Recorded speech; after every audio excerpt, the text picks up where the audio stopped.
He said, gifts are nice, particularly when you don't expect them. For probably 2 decades, people asked me if I knew Jonathan Friedman. People raised the question because we were both North Shore photographers, both with a passion for fine arts images, and both older than 50. A breakfast was set up. It would be the first of a multitude of such get-togethers. Egg whites scrambled for you, my friend, a napkin placed beneath your glass of ice water to catch dripping water, and on special occasions you splurged and order a stack of pancakes and a reminder to the wait person to bring a minimum of 3 extra containers of maple syrup and a box to bring home what you could not finish. And then, don't forget the syrup. The dialogue at these breakfasts or brunches covered myriad of topics, none earth-shattering. The boldness of our youth, politics, new cameras, funny stories about art models, our lives and challenges, our families and our dreams. We laughed at the story of you meeting some young people in a bar in Oslo where you were studying. You must have been 20 at the time. You introduced yourself as the captain of a merchant ship in the harbor. All gathered were in awe at meeting such a young and knowledgeable sea captain. That worked? Really?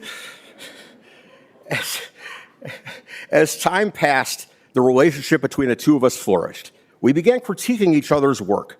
We would wonder what an additional light f-stop of gel would do to enhance the image. I shared stories about my grandchildren. You shared stories about the library, your career, and the love of your life, Anne.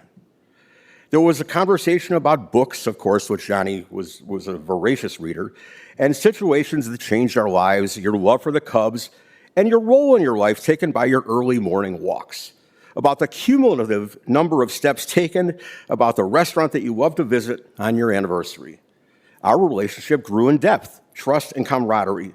COVID came, and the telephone and texting became an almost everyday happening.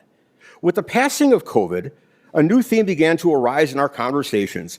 What would it look like if we were to begin shooting together, perhaps even share a studio? In November of 2024, our aspirations became a reality. Through the graciousness of Diana Gran, we had access to a beautiful studio in downtown Highland Park. Through the evolution of our breakfast, the isolation of COVID, and the dialogue defining what a shared studio and shooting would look like, I began to see that the gift I received was far more in depth and breadth than I could have imagined.